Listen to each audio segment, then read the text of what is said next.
Io ti do nozioni di cucina, ho applicato di mangiare e non di cucinare. Specialità E fiorentino. lui di modellismo.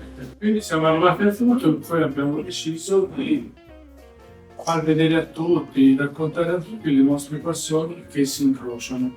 Quindi la nostra passione artistica mangiando, quindi proprio una fusione particolare, perché poi di solito non sono così fuse in sé. Naturalmente sono onorato di ospitare Michele perché è un grande maestro, lo sapete tutti. E naturalmente tutti voi oggi ci sono persone molto importanti e siamo ben lieti di farvi vedere cosa proviamo a fare in cucina e nel modellismo. Io sono modellista e innanzitutto vi voglio ringraziarvi tutti, salutare tutti, vi do il benvenuto e vi ringrazio per essere qui oggi in questa nostra giornata particolare e abbiamo il piacere di avervi come ospiti, ci fa tanto piacere. E io dicevo, io sono modellista autodidatta, ho iniziato i miei primi modelli quando ero un bambino a circa 10 anni con il primo trabacolo, man mano con le scarpe di montaggio, piani commerciali, via via fino ad arrivare al modellismo personale che vedete qui dietro.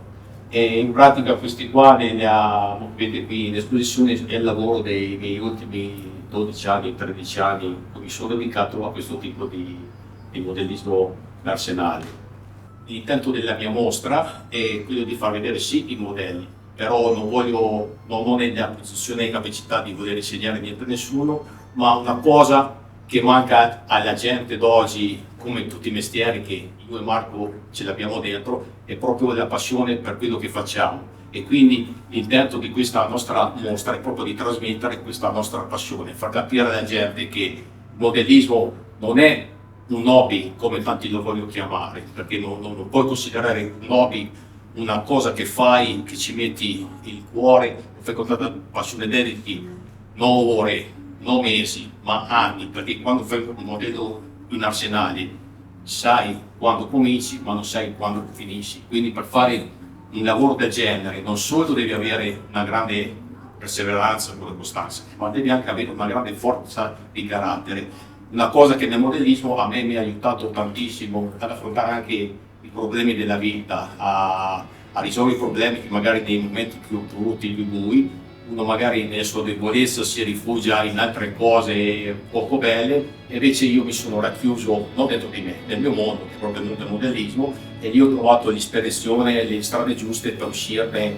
E praticamente io quando ho dei problemi sono solo, vado giù nel mio laboratorio, mi metto dietro questi 4 muri, che non sono 4 muri, sono 4 muri, è come avere un amico immaginario con lui ci parlo, se magari come penso a Marco, se questi 4 mura potessero parlare praticamente riuscirebbero a trasmettere tutte le mie emozioni, tutte le mie passioni che ho, appunto, farebbero proprio da ponte esterno, un collegamento esterno per trasmettere questa mia passione. E una volta come io, come te, prima di me, come tanti della mia età, non avevamo il nostro mondo, erano dei cali, avevamo Io gioco, sono i tali sulle strade. Lo sai che noi ci davano un chio di mano, di quel chio di mano noi stavamo tutta la giornata a trascorrere e trovare tutto quanto. Io avevo passione per i soldatini e cominciavo a costruire i primi fortini per i soldatini. E di mia avevo uno zio che faceva modellismo navale. E una volta, sai, le usassi belle che c'era una volta che praticamente le domeniche le usavi, le passavi dai parenti e amici, io ci andavo spesso a casa di mio zio. E ogni volta che andavo lì io stavo incantato a guardare i modelli. Finché un giorno mi ha detto: Michele, ti do il primo disegno.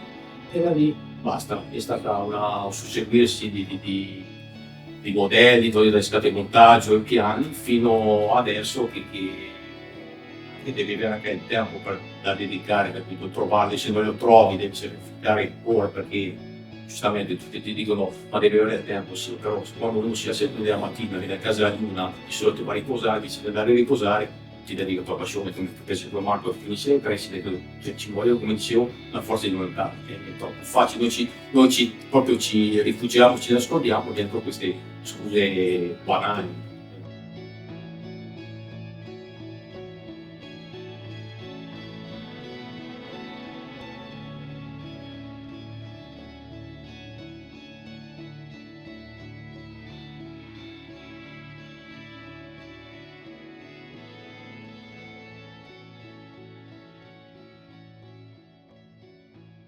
Potremmo parlare giornate interne, quindi siccome c'è la gente qua affamata e pensato anche di avere forse un nostro ricordo di questa giornata che abbiamo trascorso, che trascorreremo insieme.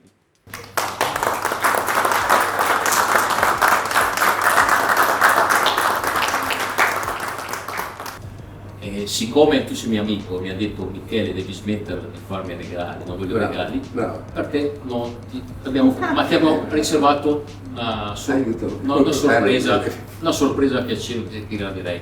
Allora Oscar, siccome è di grande cuore, si è offerto volontario, ecco qua, questo qua è il conto del pranzo di oggi. Offrirà a tutti il pranzo, guarda, ecco qua, un applauso grande Oscar. Grazie. Michele è un appassionato di creste e sono riuscito, ed è anche io Giotto, per cui sono riuscito a trovare un creste del porto di Chioggia vecchio, per cui c'è la patna anche Cimelio, grazie. E ho pensato proprio perché nella tua stanza dove ci sono tutti quanti questi oggetti, senz'altro un posto lo troverai dove appendere. Per cui questo è il crest del povero Chioggia, essendo lui un chioggiolo. Matteo ce l'ha già in ufficio, però ce l'ha più moderno per tutti i giorni.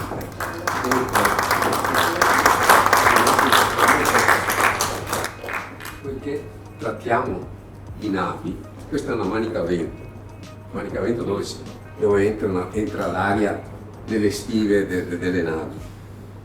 E c'è un orologio, mi sono ispirato all'ora d'aria, quindi sono 12 numeri, io spero che tu faccia 12 edizioni di questi eventi, per cui almeno 12. La vostra passione è una cosa meravigliosa, stupenda. Pensate che oggi costruire una nave è sempre un'avventura, è sempre anche oggi una prova. Dopo che le navi sono costruite hanno la necessità di fare le prove a mare, perché non è detto che i dati di progetto poi rispettino le caratteristiche del mezzo navale.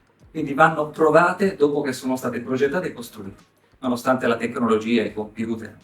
Immaginate che cosa poteva essere realizzare una nave del genere senza gli ausili moderni. E la passione che avete voi nel riprodurre queste opere è esattamente frutto di un'ingegneria identica a quella che veniva utilizzata nel 1700, nel 1800, cioè le assi, l'opera viva sono perfettamente riprodotte così come erano riprodotte nel momento in cui venivano costruite le navi vere. Quindi una passione che è oltre la passione, è veramente un'arte. Quindi veramente è un entusiasmo che contamina, veramente bellissimo. A te Marco, carissimo amico mio, affinché tu possa condividere le nostre passioni legate da un'amicizia vera e condizionata e ricordare che le creazioni più belle vengono dal cuore di chi ama ciò che fa. Con tutto il mio affetto, Michele Paolo.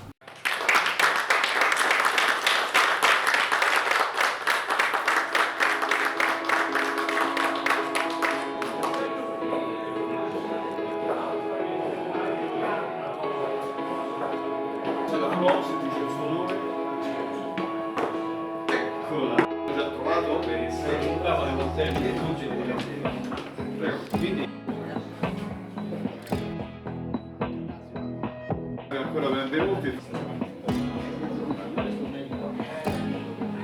L'educazione italiana è 5.007 a 6 volte. Non è facile.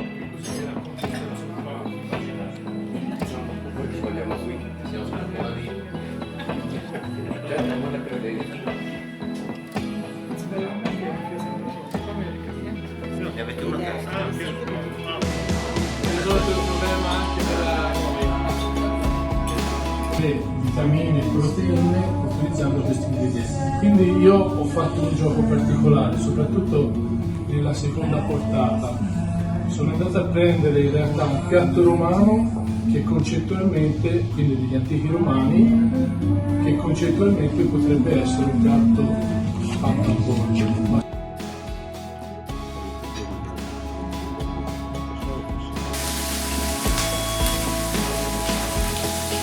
Non c'è spazio, facciamo le vacche.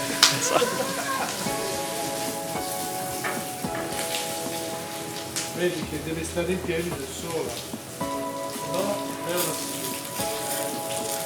Sai, a Firenze dicono meno di 3 dita si chiama scala delle se no all'interno sono fredde e poi le ripassiamo di nuovo a rifare una bella.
Adesso sta arrivando, facciamo uscire la gente che non ci niente, allora i dettagli rimaniamo dentro, quindi se dobbiamo fare il problema rimaniamo dentro.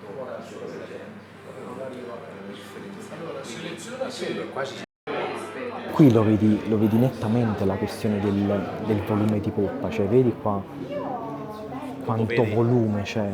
Cioè è molto più grosso. Esatto.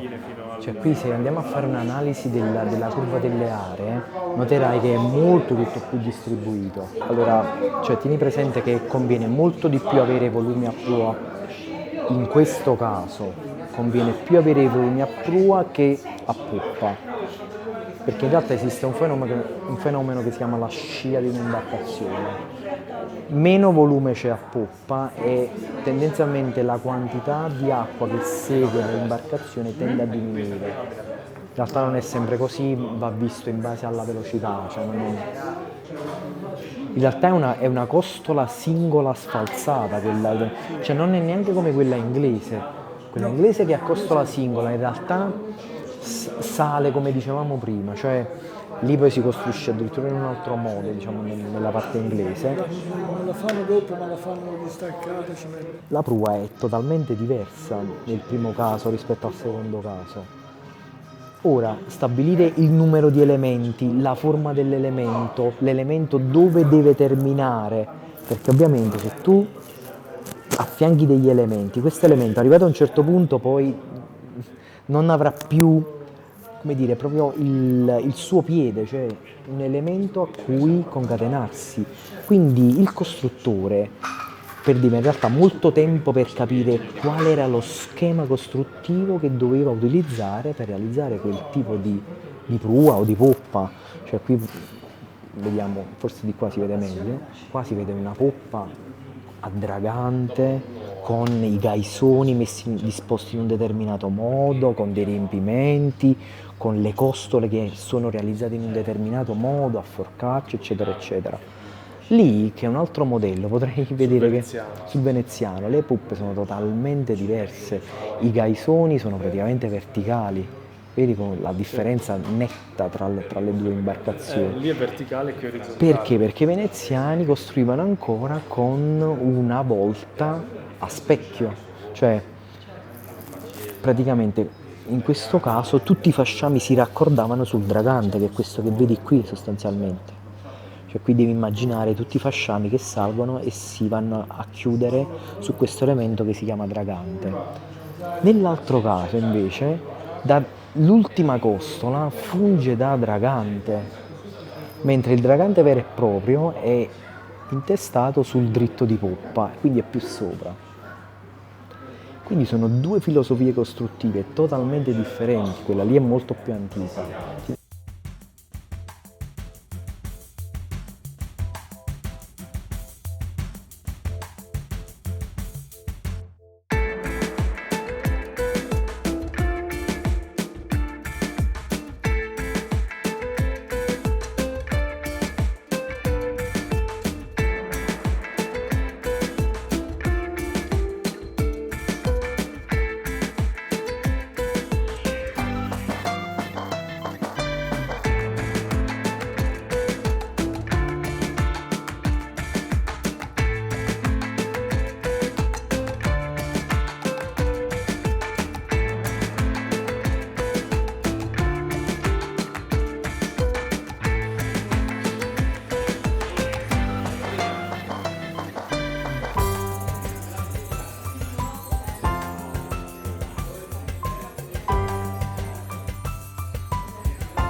Ciao guys, eccomi qui, spero che il video della mostra di Marco e Michele vi sia piaciuto. È stato veramente interessante e divertente per me partecipare a questo nuovo tipo di evento, conoscere molte nuove persone e avere degli scambi estremamente interessanti riguardo al mondo del modellismo navale e la storia e l'archeologia navale. L'idea di Marco e Michele di fondere la cucina con il modellismo navale è stata una sfida estremamente interessante e affascinante che a mio parere è stata ampiamente superata. Nella cucina si leggeva il chiaro intento di valorizzare e rispettare le tradizioni culinarie italiane, ma allo stesso tempo di ricerca di nuove tecniche, ingredienti e presentazioni che a mio parere hanno positivamente sorpreso gli ospiti. La mostra dei modelli durante il pranzo ha aggiunto un elemento di bellezza e fascino che ha sicuramente arricchito l'esperienza complessiva. Come ha detto il capitano Oscar Nalesso, spero che ce ne siano almeno altre 12 di questo tipo di mostre, perché attraverso la combinazione unica del modellismo navale d'arsenale